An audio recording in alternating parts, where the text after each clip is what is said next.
Lo scenario bellico si è trasformato in un macabro parco giochi.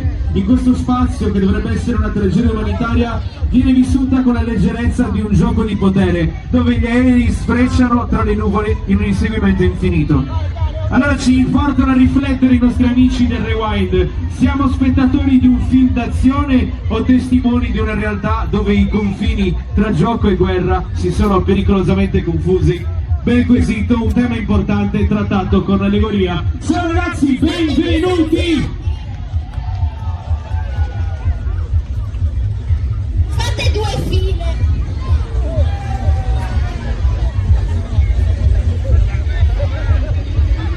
Va bene, fate una fila, allargatevi!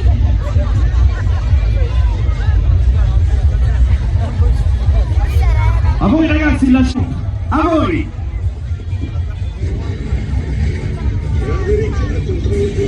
Ingresso puntuato, conferma pericolo libero.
Cosa, signore?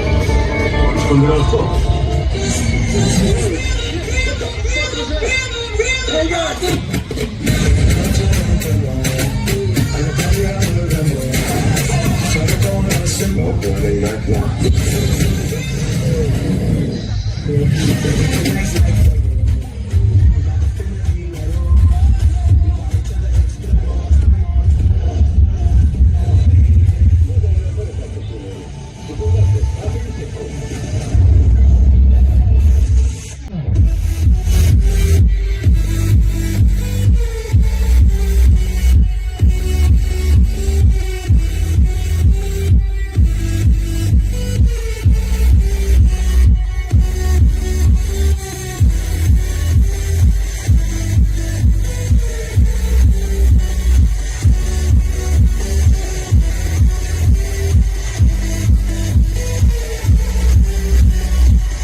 casa direttamente da Saravino Monreale. È un gruppo che abbraccia diverse generazioni, quindi questo è molto bello, come anche altri gruppi, però è bello che diverse generazioni si incontrino dietro un unico carro.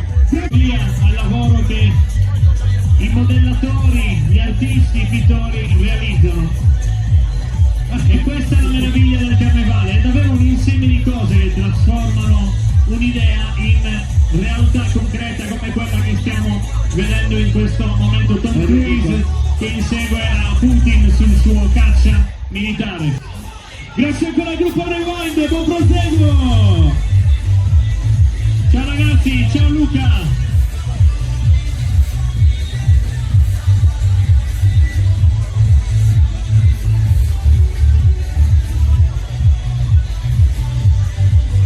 E di seguito è già qui con noi il prossimo gruppo, direttamente da Samassi, il giullare, con 150 figuranti a seguito, tra sogno e realtà. Nascono nel 1992, il gruppo più longevo